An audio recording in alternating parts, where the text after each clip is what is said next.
Estamos aquí con Victoria Chimpén, quien es nutricionista del Centro Nacional de Salud Renal de E-Salud.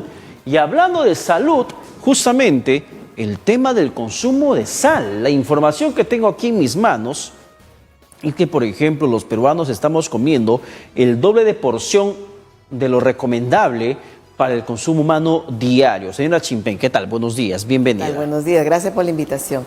Efectivamente, el Perú está viviendo una transición alimentaria caracterizada por el aumento del consumo de sodio, cuya fuente principal justamente es la sal, ¿no? La sal común que adicionamos a las comidas. De manera que este efecto obviamente tiene un efecto negativo en nuestra salud, ¿no? Y repercute principalmente en el daño de nuestros riñones, ¿no? Que es una enfermedad que lastimosamente va creciendo año a año, ¿no? Y que nos preocupa realmente a nosotros como profesionales de la salud y que podríamos prevenirla, ¿no? Modificando nuestros hábitos de alimentación relacionados con el consumo de sal que estamos hablando el día de hoy. Y ahora, respecto al tema de los problemas que constantemente padecemos en el país, es el tema de anemia y el tema de obesidad. Somos el país con un grado de anemia bastante fuerte, uno de los más fuertes de esta región, y además con uno de los más altos índices de obesidad. O sea, somos anémicos y somos gorditos. Es paradójico. ¿Y algo tiene que ver la sal? Sí, efectivamente, ¿no? Bueno, el tema de la anemia básicamente está relacionado más con la ingesta de alimentos fuentes de hierro, pero hierro de origen animal, digamos, por ejemplo, donde está presente en la sangrecita, en las carnes rojas, el pescado oscuro, que muchas veces lo rechazamos, pero justamente ahí está el hierro, ¿no? O sea, y el no consumo de estos te afecta el nivel de hemoglobina. Definitivamente los niveles de hemoglobina, ¿no? Y en el caso del exceso de peso, más va por el tema de también con los hábitos de alimentación, pero en este caso el consumo exagerado de cantidad de calorías, ¿no? Y cantidad de azúcar, ¿no? Que están, por ejemplo, en bebidas muy azucaradas, calorías, por ejemplo, en el tema de alimentos muy grasosos, alimentos en exceso, por ejemplo, de pan, ¿no? Cereales, tubérculos, pero en exceso, porque todo tiene que haber un equilibrio en una alimentación saludable. Ya, o sea, en ambos casos no hay una incidencia directa de la sal. No, no hay una incidencia directa de la sal. La sal más está relacionada con el tema del riñón, con el tema coronario, ¿no? Problemas al corazón. Y también de alguna manera hemos podido observar alguna relación, aunque todavía no hay una evidencia fuerte por la cual podamos asegurar. Sin embargo, también se cree que el consumo exagerado de sal puede estar relacionado con tipos de cáncer, sobre todo con el cáncer gástrico, ¿no? Y cuando hablamos del consumo exagerado, ¿cuál es la proporción recomendable para cada ser humano por día? Efectivamente. Mire, le voy a comentar. El consumo de sodio aproximadamente es de 2.000 miligramos o de 2 gramos de sodio, lo cual se puede traducir en el consumo de la sal aproximadamente una cucharita de sal al día. Sin embargo, la población peruana estamos consumiendo entre 10 a 12 gramos de sal, ¿no? O sea, ¿Y una cucharita cuántos gramos equivale? Una cucharita son los 2.000 justamente miligramos de sodio, por eso máximo hasta 2.000. Pero quiero resaltar algo, que los alimentos, ¿no? En su estado natural también contienen sodio en su composición. A ver, una precisión. Una cucharita esa que usas para endulzar tu café, tu té, no la cuchara no la grande, no con la que te toma la sopa. Exacto, no. La cucharita pequeña con la que endulzamos efectivamente, ¿no?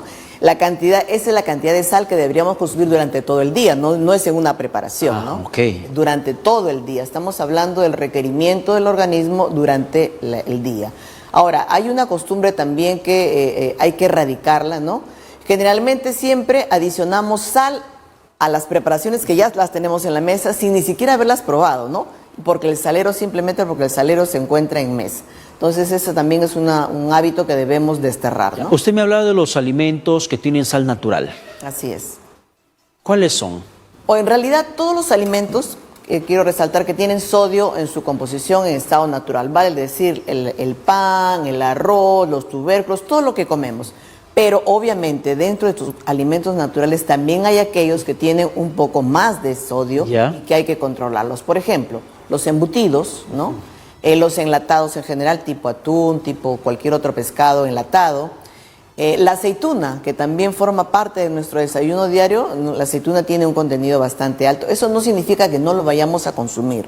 Son alimentos naturales que tenemos que controlar la cantidad que comemos, no a diario, de pronto con cierta frecuencia semanal, ¿no? ¿Y hay algún producto, alguna fruta o algo, no sé, algún tubérculo que tenga sal natural propio de su composición? Exagerada, en cantidad exagerada no, básicamente lo que acabo de mencionar, y por supuesto, por ejemplo, en el caso del norte, que se consume mucho el pescado seco salado, obviamente también constituye un alimento natural, si bien es cierto, pero que tiene un alto contenido de sodio. ¿Y cómo hacer ese equilibrio por el consumo de la sal o por el yodo mismo?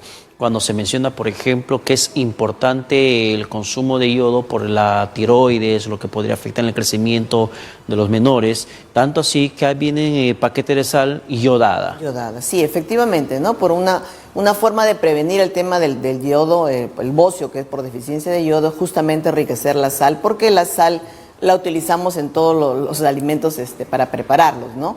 Sin embargo, como vuelvo a repetir, hay que controlar la cantidad de sal que consumimos. O sea, comiendo menos de una cucharita de sal al día, estamos también previniendo el tema del bocio, porque estamos ingiriendo la cantidad suficiente de yodo, lo cual no va a repercutir en lo que el tema de la deficiencia de yodo. Y respecto a ese tema le preguntaba en interno, respecto al tema de las gaseosas, por ejemplo, que ahora esta gaseosa con el tema de los octógonos, ya no hay muchas marcas que han quitado su etiquetado de octógono porque han reducido su nivel de azúcar. Pero por otra parte, escuché muchos especialistas que hablan sobre el nivel de sodio que se habría incrementado.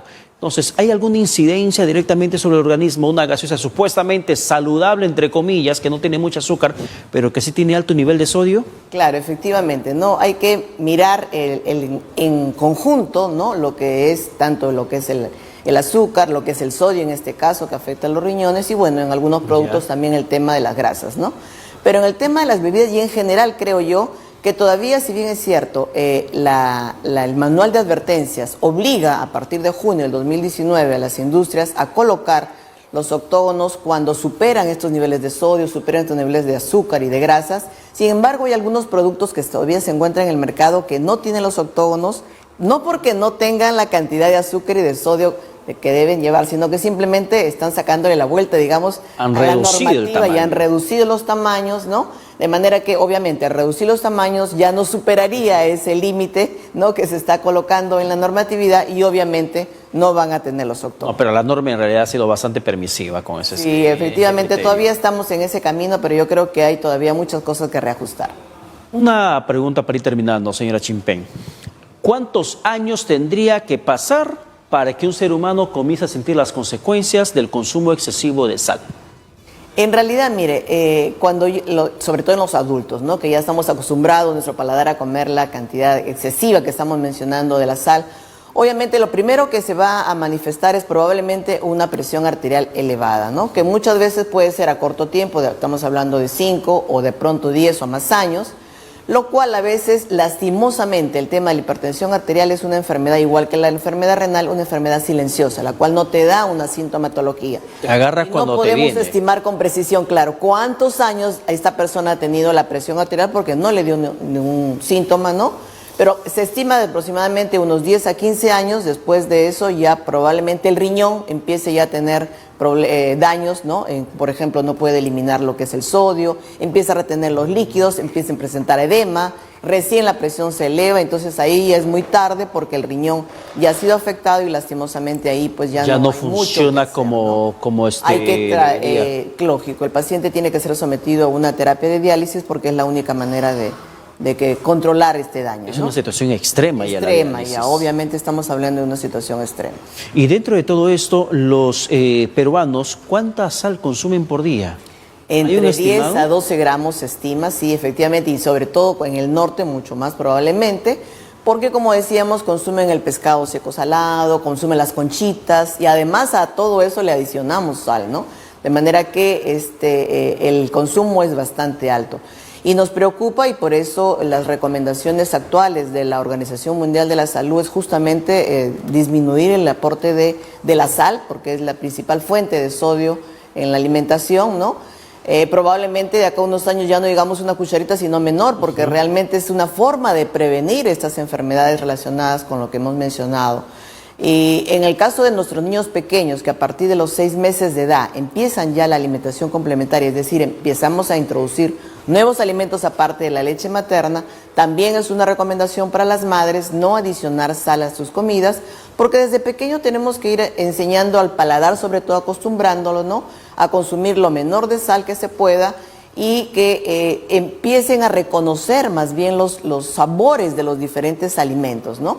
Obviamente en el caso de los adultos se nos hace un poco difícil, pero sí es importante, como le digo, ir disminuyendo la cantidad de sal y reemplazar de pronto con cierta sustancia, por ejemplo el limón, el romero, el ajo, cebolla, albahaca, entre otros aromatizantes que nos pueden dar un sabor agradable a las comidas y de alguna manera reemplazan la sal. Hace un instante le pregunté si hay alguna incidencia de la obesidad con el tema del consumo de sal, y eso me trae a la mente, y con lo que usted acaba de mencionar, de acostumbrar al paladar a los sabores naturales. Escuché a tantos entrenadores de gimnasio, por ejemplo, mencionar a sus alumnos, a sus alumnas: si estás subido de peso, baja tu consumo de sal. ¿Eso en verdad impacta sobre el peso corporal, la sal, cuando quieres hacer tu dieta? Claro, en realidad el de alguna manera está relacionado, pero básicamente con el agua, no con la grasa, porque la obesidad, recordemos que es producto de exceso de tejido adiposo en el organismo. Entonces, obviamente la sal lo que va a hacer es disminuir el peso aparentemente, pero por agua, por líquido. O sea, vuelves a tomar el líquido y nuevamente vas a recuperar. Entonces no es una medida, digamos, adecuada para el exceso de peso, ¿no? Señora Victoria Chimpé, muchísimas gracias por estar con nosotros. Sí, permíteme, adelante, por favor, un mensaje final que queremos señalar que estamos próximos a celebrar el Día Mundial de Riñón, que es el 12 de marzo.